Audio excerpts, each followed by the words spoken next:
सद्बुद्धि, सन्मार्ग और कार्य का संकल्प देना, अडिग रहे विश्वास तुम पर, ऐसा अंतः कर देना मेरे हृदय में आने में तुम्हें कोई संकोच न हो।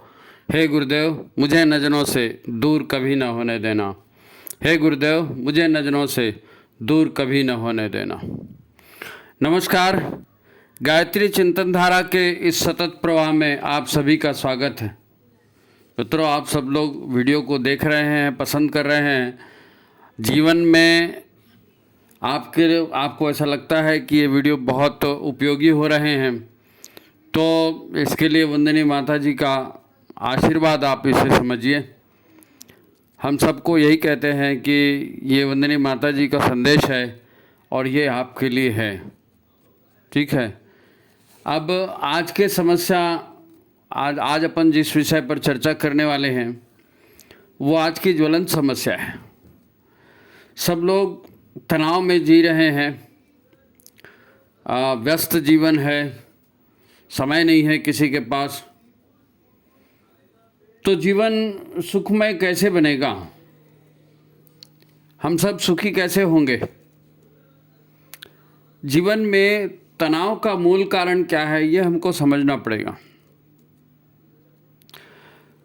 कुछ भी होता है तो हम ये कहते हैं कि इसकी वजह से हो गया, उसकी वजह से हो गया, लेकिन ऐसा नहीं है।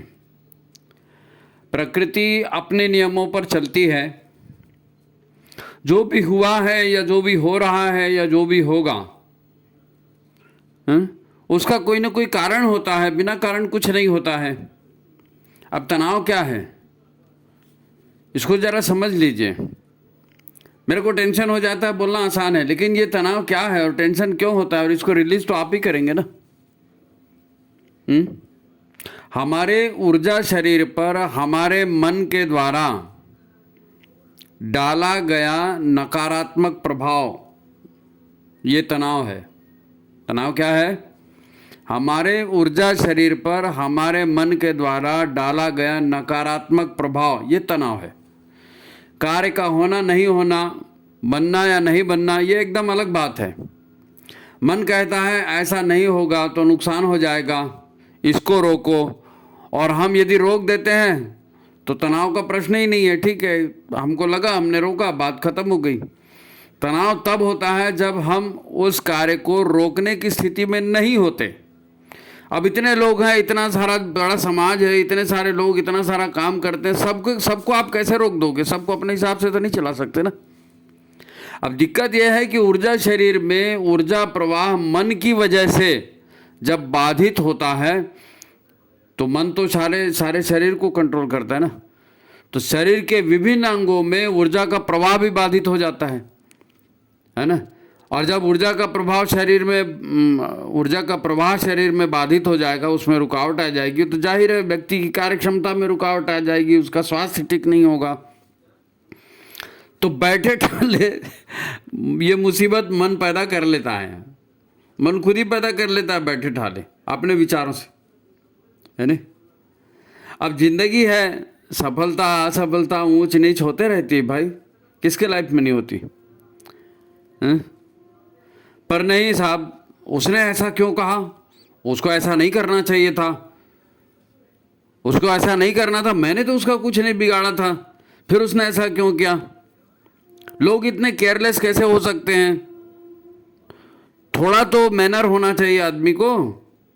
लोग हाँ कहते हैं, फिर काम नहीं करते। अरे नहीं करना था तो पहले ही कह देते कि नहीं करना, हमको धोखे में क्यों रखा?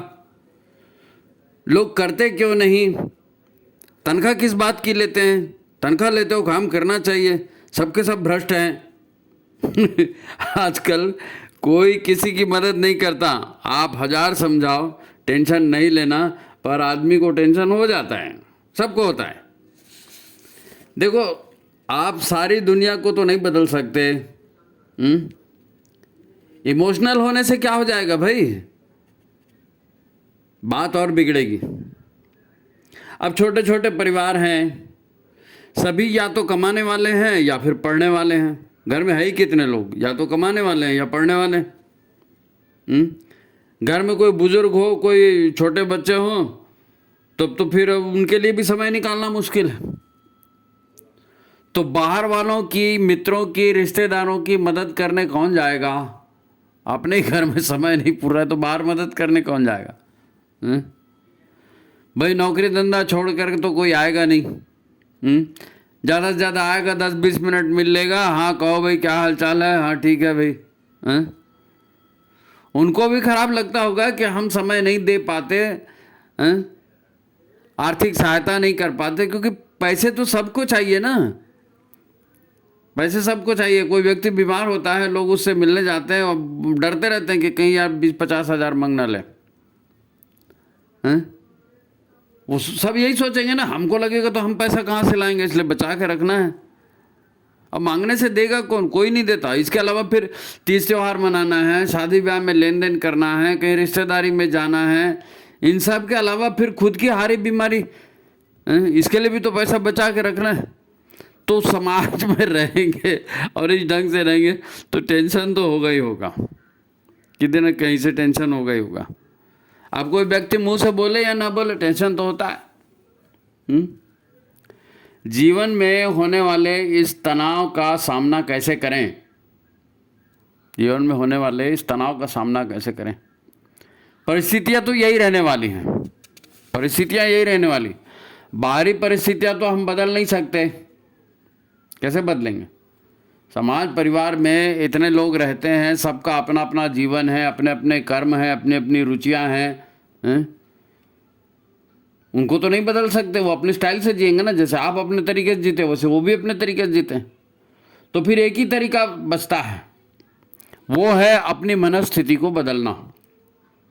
अपनी मनस्थिति को बदलना, मनस्थिति बदले तो परिस्थिति बदले, अपनी मनस्थिति को बदलना। घटनाओं का सकारात्मक पक्ष भी हमको देखना पड़ेगा, घटनाओं का सकारात्मक पक्ष भी देखना चाहिए। दो पक्ष होते हैं ना हर घटना के, तो आप निगेटिव देखोगे तो परेशान हो जाओगे। सकारात्मक पक्ष भी उसका देखना पड़ेगा ताकि मन को शांत रखना संभव हो सके। नहीं तो मन को शांत कैसे रखोगे? चाय पीना, सिगरेट पीना, दारू पीना, ये तो मन को शांत रखने का कोई उपाय थोड़ी है। सकारात्मक पक्ष को देखना पड़ेगा। अपनी आंतरिक ऊर्जा को बचाना है, आंतरिक ऊर्जा को बचाना है। तो आज का विषय बड़ा महत्वपूर्ण है, बड़ा गंभीर है। अपने मन को बदलना आसान तो नहीं होता, पर इसके अलावा और कोई चारा भी नहीं है, इसके अलावा कोई चारा भी नहीं। तो पहले तो एपिसोड को आप लाइक कर लीजिए, शेयर कर लीजिए। जिन्होंने चैनल को सब्सक्राइब नहीं किया वो सब्सक्राइब भी कर लें। महत्वपूर्ण विषय है, ध्यान से सुने, ठीक है। तो आज के मुख्य विषय पर आते हैं। मित्रों, जो सज्जन है, न्यायप्रिय है और अपनी ओर से किसी का बुरा नहीं चाहते, है ना, संबंधों की कीमत को समझते हैं और संबंधों को बनाए रखना चाहते हैं, वो प्रायः असमंजस में पड़ते ही रहते हैं। उनको असमंजस होते रहता है, सबको देखने की कोशिश करते हैं ना, फिर ये करूं कि वो करूं कि नहीं करूं। उन्हें लगता है कि मैं ठीक हूं तो मुझे लोगों ने भी अच्छा मानना चाहिए, लोगों ने मेरा सम्मान करना चाहिए, मेरा विश्वास करना चाहिए। पर क्या करें, हर कार्य का परिणाम तुरंत तो नहीं मिलता ना। सब अपने अपने मूड में रहते हैं, अपना अपना तनाव है और कुछ भी बोल देते हैं मुंह से। अब आप उसको पकड़ लोगे तो मुश्किल है। कुछ काम भविष्य को देखकर भी करने होते हैं, पर लोगों की समझ का क्या करें। सबके अपने अपने भोग हैं, है ना, उनकी अपनी तौर तरीका है जीने का, उनको सही बात समझ में ही नहीं आती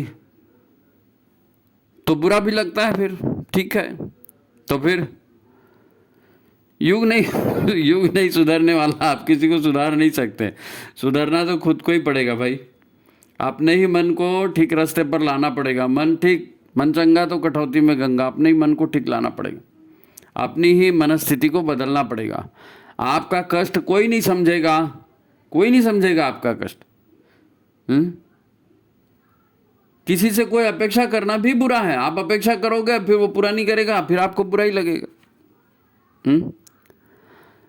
जो ना समझ होते हैं ना, उनका क्या कहें। जो ना समझ है उनका क्या है, उनकी सोच, उनकी दुनिया ही अलग होती है। ना समझ लोग ढेर हैं संसार में। इंद्रियों के पीछे भागने वाले, बनाव श्रृंगार दिखावे का व्यवहार करने वाले, उनकी दुनिया का ज्ञान जैसे विषय से कोई वास्ता नहीं रहता, ज्ञान से कोसों दूर। वहाँ समझ और तर्क वाली कोई बात ही नहीं होती, सब कर रहे हैं तो हम भी कर रहे हैं, वहाँ ये देखा था विज्ञापन आया था तो हमने भी कर दिया, सब तो ऐसे ही करते हैं। वो सबके देखा देखी चलते हैं। आपको भी पाला ऐसे लोगों से पढ़ा होगा, बहुत है ऐसे लोग समाज में। इनको झेलना भी एक मुसीबत होती है भाई। अब बहुत संख्या इन्हीं की है तो इनके बीच में रहना है तो इनको झेलना पड़ेगा, लेकिन बड़ा कठिन होता है इनको झेलना। तो क्या करें, क्या करें ताकि हम तनाव से बच सकें? तो हमें ये शक्ति अपने भीतर पैदा करनी पड़ेगी। कैसे हम तनाव से बचेंगे उसकी जानकारी इकट्ठी करनी पड़ेगी। अगर हमें लगता है कि हम ज्ञानवान हैं तो फिर हमको प्रज्ञावान भी बनना पड़ेगा, जागरूक रहना पड़ेगा। अपनी ऊर्जा को बचाने के लिए सजग रहना पड़ेगा, क्योंकि मन है ना, मन जहाँ लग गया, मन अगर नकारात्मक ऊर्जा में लग गया तो सारा प्राण वही लग जाएगा। परिस्थितियाँ तो बदलेंगे नहीं, आप ऊर्जाहीन हो जाएंगे, दुखी हो जाएंगे, त्रस्त हो जाएंगे, सोच सोच के बीमार हो जाएंगे, लेकिन कोई फर्क नहीं पड़ने वाला किसी को। आप अपना ही बुरा करेंगे, है नहीं? तो भैया हर बात पर प्रतिक्रिया देना बंद कर दो। अपनी ओर से बिन मांगी सलाह देना बंद करो, है ना? बिन मांगी सलाह देना बंद कर। देखो, ज्ञानी वो नहीं है जो सब कुछ जानता है।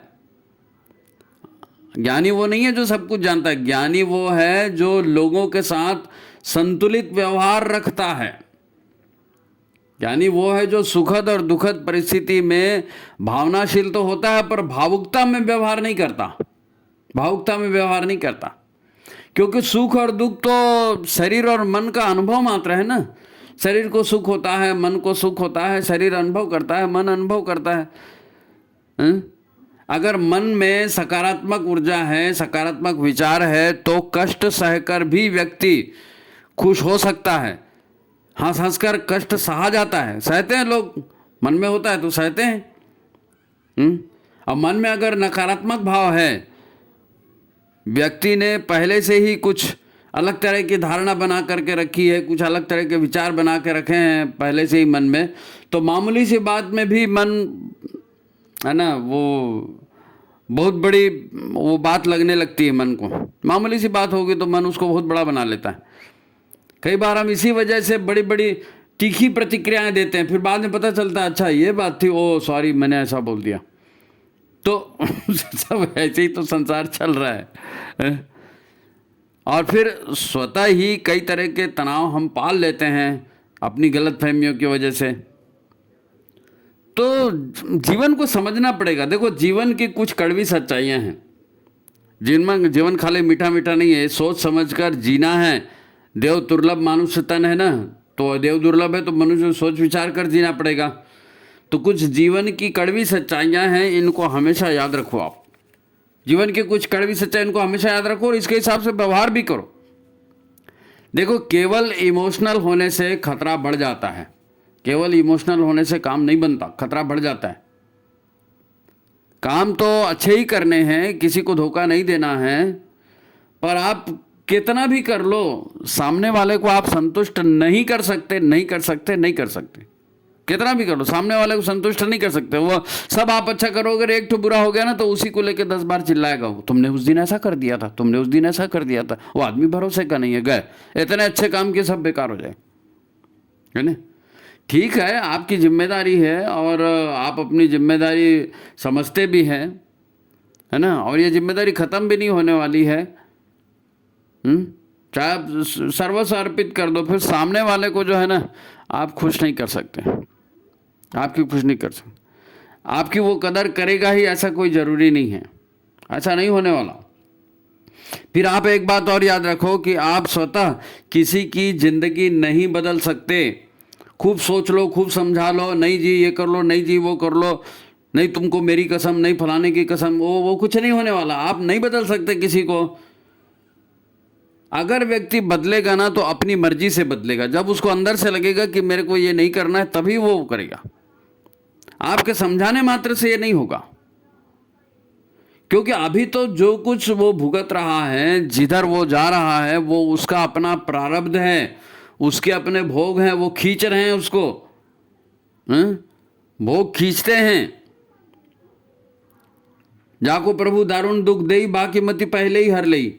उसकी मति मारी जाती है, दुख आने वाले हैं तो आप उसको 1000 समझाते रहिए, कहाँ समझ में आएगा? आप उसको बदल नहीं सकते।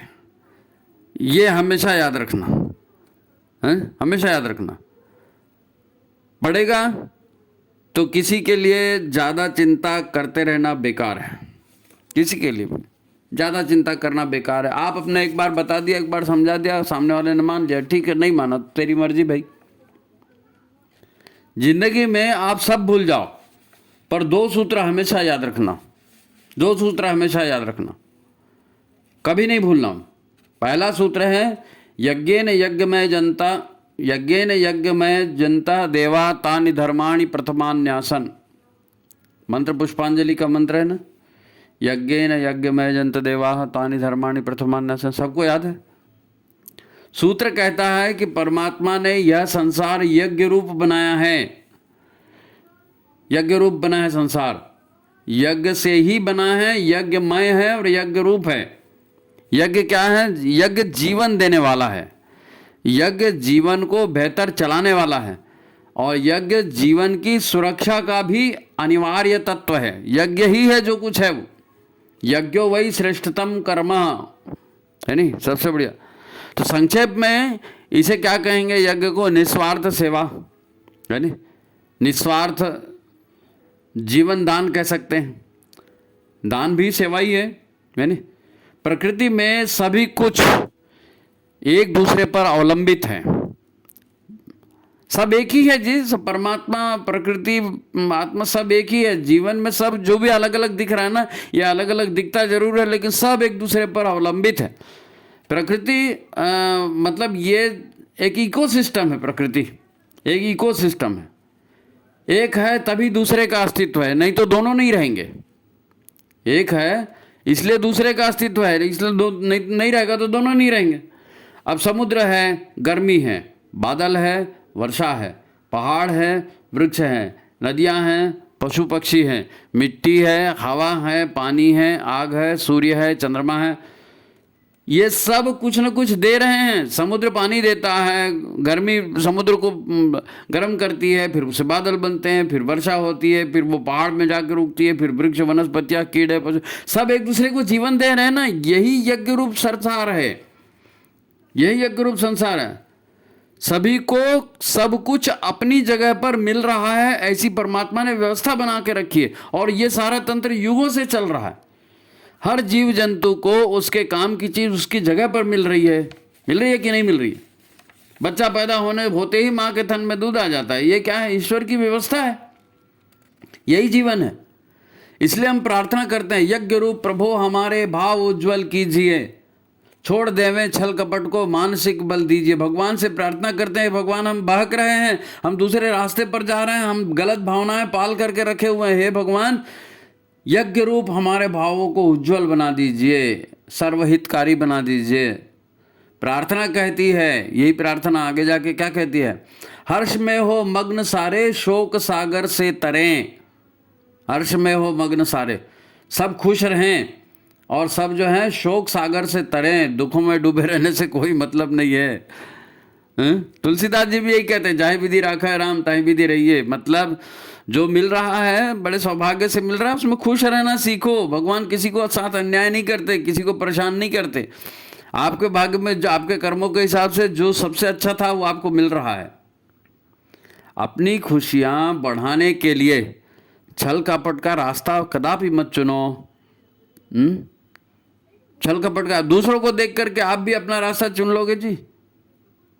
Everything is fair between war and love, क्या क्या बोलते हैं, वार एंड लव, प्यार और जंग में सब जायज। ऐसा वैसा जायज वायज कुछ नहीं होता, ये खतरनाक है। जो आपके हक का है ना, उसे कोई आपसे नहीं छीन सकता, और जो आपके हक का नहीं है आप दूसरे से छीन के 1000 भर लो, वो आपके उपयोग में भी नहीं आएगा। यही इतने सारे नेताओं ने करोड़ों अरबों रुपए भर करके रखे, उस दिन वो जस्टिस पकड़ाया, 50 करोड़ कैश लेके बैठा था, हो गया। ईश्वर पर विश्वास रखो, वो सबकी सुविधा का ध्यान रखता है। इसीलिए तो हमसे प्रार्थना कराई जाती है कि ईश्वर को सर्वव्यापी और न्यायकारी मानकर उसके अनुशासन को जीवन में उतारेंगे, आत्म संयम और नियमितता द्वारा आरोग्य की रक्षा करेंगे। हैं? प्रार्थना कराते हैं ना गुरुदेव, हैं? मन को कुविचारों और दुर्भावों से बचाने के लिए नियमित स्वाध्याय और सत्संग की व्यवस्था करेंगे। क्या मतलब है इसका? हैं? मन को कुविचारों और दुर्भावनाओं से बचाने के लिए नियमित स्वाध्याय और सत्संग की व्यवस्था करेंगे। क्यों? ये मन ही तो टेंशन ला रहा है ना। मतलब क्या? स्वाध्याय और सत्संग से खुद के मन को बदलना है, खुद की मान्यताओं को, खुद के विचारों को बदलना है। लोगों को बदलने के पीछे मत पड़ो भाई, लोगों को बदलने के पीछे मत पड़ो। लोगों का कुछ नहीं होने वाला है तुम्हारे कहने से। और गुरुदेव का एक और सूत्र है, और प्राय हम कई प्रसंगों में इसका उल्लेख एपिसोड में करते रहते हैं, बार बार करेंगे और करना पड़ेगा और आपको ध्यान में रखना चाहिए। गुरुदेव कहते हैं मनुष्य अकेला पैदा होता है, अकेला मरता है और अकेला ही अपने कर्मों का फल भोगता है। मतलब आपको अपना ही भविष्य ठीक करना है भाई, आपको अपना ही भविष्य ठीक करना है। आप दुनिया को ठीक करने के पीछे मत जाओ। फल तो ईश्वर के विधान से मिलेगा, काम तुमको करना है, फल ईश्वर के विधान से मिलेगा। तुम्हारा कुछ बिगड़ नहीं सकता यदि तुमने अच्छा किया है तो। यही दूसरा सूत्र है, यही दूसरा सूत्र है। ये दो सूत्र इंपॉर्टेंट है, इनको याद रखना हमेशा। जो अगर आपको सुखी रहना है तो आपको याद रखना पड़ेगा। कबीरदास जी भी ऐसी बोल के गए, कबीरा तेरी झोपड़ी गल कटियन के पास, और जो करेंगे सो भरेंगे, तू क्यों हो तुदास। आप ये सब सुनते रहते हो जी, मौके बेमौके, मगर भूल जाते हैं। क्यों भूल जाते हैं? क्योंकि अभी हमारे अंदर जागरूकता नहीं आई है, क्योंकि हमारे अंदर अभी जागरूकता नहीं है, इसलिए बार बार सुन करके भी भूल जाते हैं। प्रज्ञा हमारी जागृत नहीं हुई है। प्रज्ञा जागृत होगी तभी हम सचेत रहेंगे और तभी हम अपने आप को सुधार पाएंगे।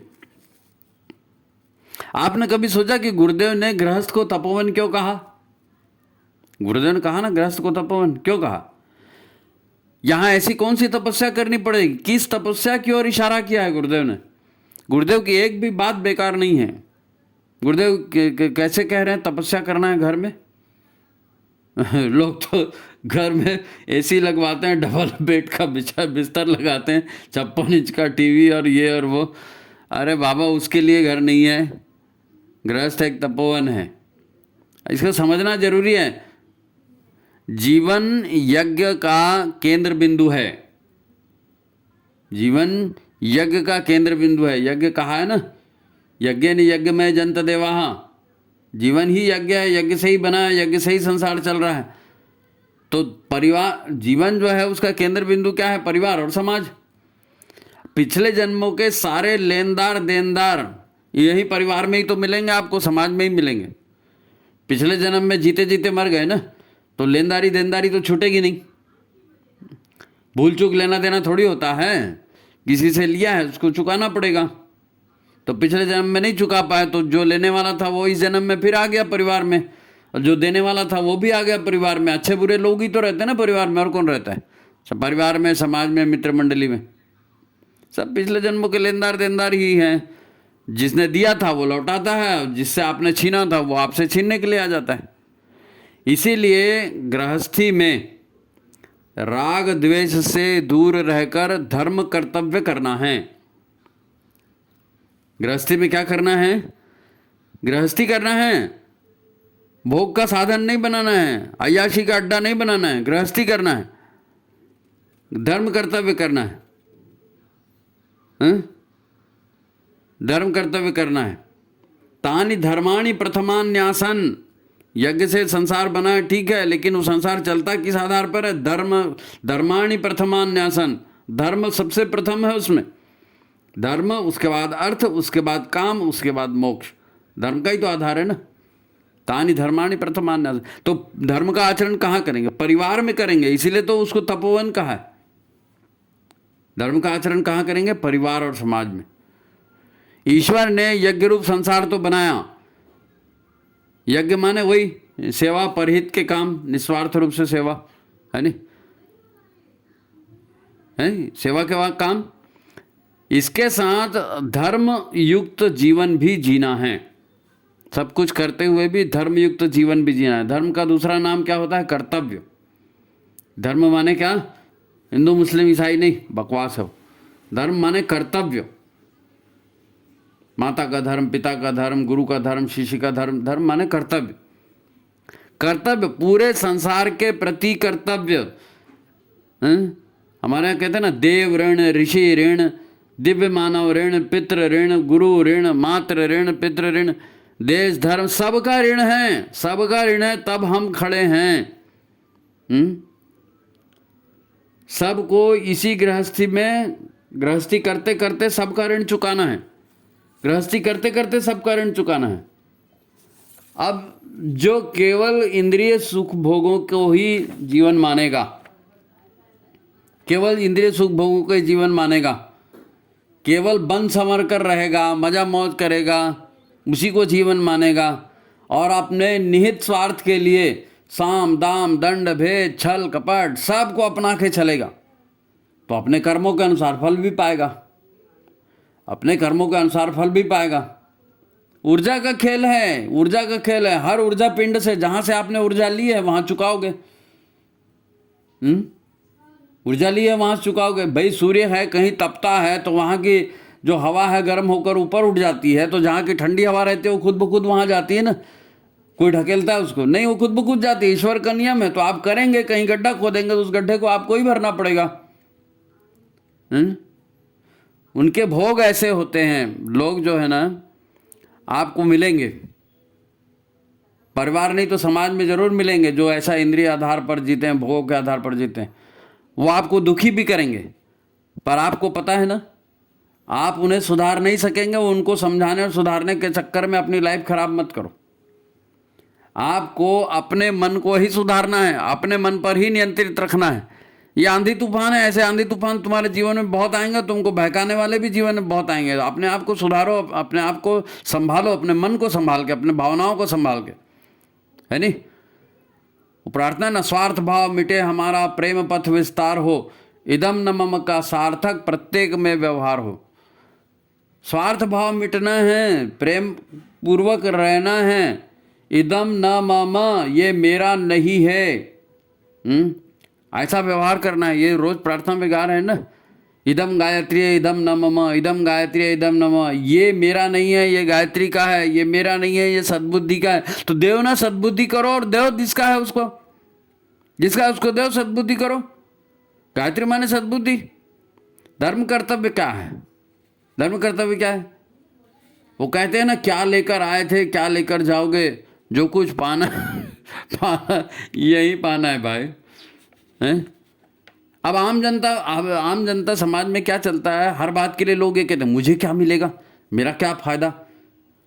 ये फायदे की सोच ही भटकाने वाली है, भटका देती है इंसान को। आप मेरा शरीर है तो मेरा परिवार क्यों नहीं सोचते? मेरा परिवार है तो मेरा समाज क्यों नहीं सोचते? मेरा समाज है तो मेरा देश क्यों नहीं सोचते? मेरा ईश्वर क्यों नहीं सोचते? सोचना चाहिए। जीवन केवल इंद्रिय मजा मौज, नाम यश कीर्ति प्रसिद्धि स्वर्ग का सुख, यही जीवन है क्या? यही जीवन है? मरणोत्तर संस्कार करते हैं ना अपने यहाँ, मरने के बाद संस्कार करते हैं। उसका प्रसिद्ध एक सूत्र है, पूरा मंत्र तो मेरे को याद नहीं यहाँ पर, लेकिन वो मंत्र की शुरुआत ये है, आयुर्यज्ञेन कल्पता स्वाहा, आयुर्यज्ञेन कल्पतान स्वाहा। पूरी यज्ञ, आयु ही पूरा यज्ञमय है, और उसका स्वाहा कर रहे हैं पूरा। ऐसा ही कुछ वो मंत्र है। जीवन यज्ञ है भाई। हम चाहे जीवन की कोई भी परिभाषा बनाते रहें, हम चाहे जीवन की कोई भी परिभाषा बना देते। हमारे यहाँ सांसारिक जीवन को क्या कहते हैं? क्या कहते हैं सांसारिक जीवन को? भाव सागर, भावनाओं का सागर। हम ईश्वर से यही तो प्रार्थना करते हैं ना कि हे भगवान, भाव सागर से मुक्त कर दो, भावनाओं के सागर से मुक्त कर दो। जो नीति है, जो प्रार्थना है, जो सिद्धांत है, ये व्यवहार में लाने के लिए, खाली रटने के लिए भगवान को थोड़ी सुनाना है। आप कहेंगे ऐसा कौन करता है भाई, आप किस दुनिया में जीते हो? ये सब कथा प्रवचन पूजा पाठ तक ठीक है, लाइफ में आदमी को प्रैक्टिकल होना पड़ेगा। तो ठीक है, ये तो और अच्छी बात है। आप लाइफ में प्रैक्टिकल हो जाओ, लाइफ में प्रैक्टिकल हो जाओ ना, ये और अच्छी बात। पर ईमानदारी से प्रैक्टिकल होना, सत्य की खोज जारी रखना है। आप देख लो, दुनिया एडवांस हो गई ना, ज़्यादा मॉडर्न हो गई, तभी तो तनाव बढ़ रहा है, तभी तो पागलपन बढ़ रहा है, तभी तो नशा बढ़ रहा है, तभी तो हत्याएं बढ़ रही हैं, तभी तो धोखाधड़ी बढ़ रही है, झगड़े बढ़ रहे हैं, लूट खसोट बढ़ रहे हैं। सबके रग रग में इतना फ्रॉड बढ़ गया है कि कोई किसी पर विश्वास नहीं करता। बी प्रैक्टिकल, देखो ये लाइफ में हो रहा है कि नहीं हो रहा है, बी प्रैक्टिकल करो। लोग प्रैक्टिकल लाइफ को छोड़कर वर्चुअल लाइफ जी रहे हैं, वीडियो देख के खुश हो रहे हैं, वर्चुअल लाइफ जी रहे हैं। आर्टिफिशियल हस्बैंड, आर्टिफिशियल वाइफ सब बन रही है, सब आर्टिफिशियल हो रहा है। परिवार खत्म हो रहे हैं भाई, शरीर को स्वस्थ रखना मुश्किल हो गया है, कामनाएं किसी की पूरी नहीं होती, पैसा किसी को नहीं पुरता, खाया पिया किसी का हजम नहीं होता, बच्चे तक तो नॉर्मल पैदा नहीं हो रहे हैं यार, और क्या बात बोलोगे, बच्चे भी नॉर्मल पैदा नहीं हो रहे हैं। प्रकृति को नष्ट करके, प्रकृति का विरोध करके कितने लोग सुखी हो सकते हैं, कितने लोग सुखी हैं, गिनती कर लो। प्रैक्टिकल बनना है ना, गिनती कर लो ना भाई, प्रकृति को नष्ट करके कितने लोग सुखी हैं, प्रैक्टिकल गिनो। सॉरी, जो हो रहा है उस सत्य को तो मानो, और नहीं तो हिम्मत है तो ठीक करके दिखाओ आज का माहौल, करके दिखाओ आज का माहौल। परिवार का नहीं, अपने समाज का नहीं, देश का नहीं, अपने परिवार का ही माहौल ठीक करके दिखाओ ना। पूरा विज्ञान तुम्हारे पास है, सारी धन दौलत तुम्हारे पास है, कर लो ठीक करना है तो। ये नहीं हो सकता। ईश्वर की दुनिया ईश्वर के हिसाब से चलती है, आपको भी ईश्वर के हिसाब से चलना पड़ेगा। ये आखिरी लाइन, ये आखिरी लाइन। तो फिर कुछ समझा? क्या करना है? देखो, शुरुआत करनी है ना, आखिरी बात बता रहा हूँ, शुरुआत करनी है तो अपने आहार और अपने विचार और अपने स्वाध्याय से करो। आहार, विचार और स्वाध्याय संगति, आहार, विचार, स्वाध्याय, संगति, ये मनुष्य को बनाते हैं। ये ईश्वर की दुनिया है, उसी के हिसाब से चलेगी। गुरु बनाया है ना, गुरु ब्रह्मा गुरु विष्णु, तो चलो ना गुरु के हिसाब से। देखो, आहार, विचार और व्यवहार ठीक है ना, तो स्वास्थ्य भी ठीक रहेगा। आहार, विचार और व्यवहार ठीक है तो स्वास्थ्य भी ठीक रहेगा। और आहार, व्यवहार और विचार ठीक नहीं है तो महंगे से महंगा इलाज करा लो, चैन से मरना भी नसीब नहीं होगा। क्यों? आहार ठीक नहीं है, विचार ठीक नहीं है, व्यवहार ठीक नहीं है, तो कौन डॉक्टर तुमको ठीक करेगा जी? कोई डॉक्टर ठीक नहीं कर सकता, कितना भी महंगा इलाज करवा लो। आप बीमार भी तो पड़ोगे, जीवन भर की कमाई अस्पतालों में चली जाएगी। फिर अस्पतालों में कौन कर्तव्य भाव से काम करता है? अस्पताल में कौन कर्तव्य भाव से काम करता है? किसको आपकी पड़ी है? सबको अपनी नौकरी पूरी करनी है। लोगों ने करोड़ों रुपए लगा के अस्पताल बनाए हैं, मशीनें खरीदी, तो पैसा कहाँ से आएगा? आपसे ही आएगा। आप समझते क्यों नहीं किसी चीज को? आप न्याय के लिए थाने में जाओ, न्याय के लिए कोर्ट में जाओ, बिना पैसे कोई काम होगा? आप कहेंगे हम पति पत्नी बच्चे सब कमाएंगे, शेयर मार्केट में पैसा लगाएंगे, इसका इंश्योरेंस कराएंगे, उसका इंश्योरेंस कराएंगे, तो करा ले भाई। सब मिलके कमाओ, ढेर सारा कमाओ, खूब पैसा कमाओ, खूब शेयर मार्केट में लगाओ, सबका इंश्योरेंस करा लो।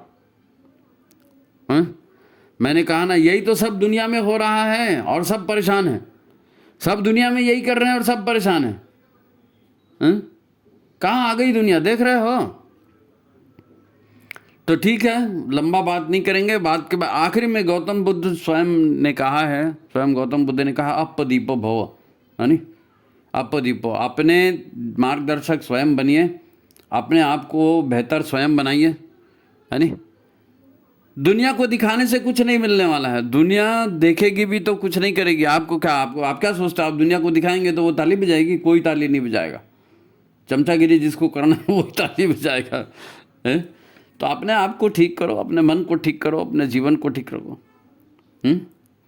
हम खुद को संभाल लेंगे तो सब संभल जाएगा।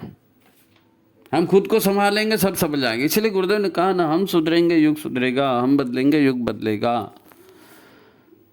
देखो, विषय बहुत महत्वपूर्ण है, जिंदगी बहुत महत्वपूर्ण है और सारी बातें समझने की है, सारी बातें समझने की। ये इतना जब कुछ कहा, कोई नई बात थी? कोई नई बात नहीं थी।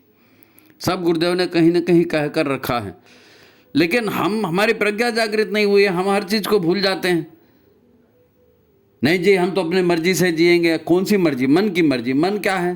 तुम्हारे संचित विचार हैं, तुम्हारे कर्मों के फल, तुम्हारा प्रारब्ध, वहीं से तो मन आ रहा है, वही में करो, फिर जो मन रहा है वही करो। और क्या, सारी दुनिया कर रही, सारी दुनिया भुगत रही, तो उसी आधार पे चलना, तो फिर गुरु क्यों बनाए? तो सबसे पहले अपने आहार विचार, अपने परिवेश को तैयार करो, है ना, ठीक रखो, उसके बाद आपका भी जीवन ठीक होगा। तो ठीक है, उम्मीद है आपको वीडियो अच्छा लगा होगा। ज़्यादा से ज़्यादा लोगों तक भेजिए। गायत्री चिंतन धारा के पुराने वीडियो जो हैं उनको भी आप देखा करो। आप यूट्यूब पर सर्च करो गायत्री चिंतन धारा, उसके बाद जो पेज खुलेगा उसमें वीडियो सेक्शन है, वीडियो सेक्शन पर क्लिक करो आप, तो पुराने सारे वीडियो आएंगे। बहुत से लोग हमको तरह तरह की समस्याएं बताते हैं, उन समस्याओं पर एक एक समस्या पर 2-2, 3-3, 4-4 वीडियो बन गए भाई। आप देखो तो सही, देखो खोजना तो पड़ेगा। जिन खोजा तिन पाइयाँ गहरे पानी पेट। और भी बहुत से वीडियो हैं, हमने बार बार कहा है, शांति कुंज से भी ढेर सारे वीडियो बने हैं, और भी प्राइवेट लोग भी बनाते हैं।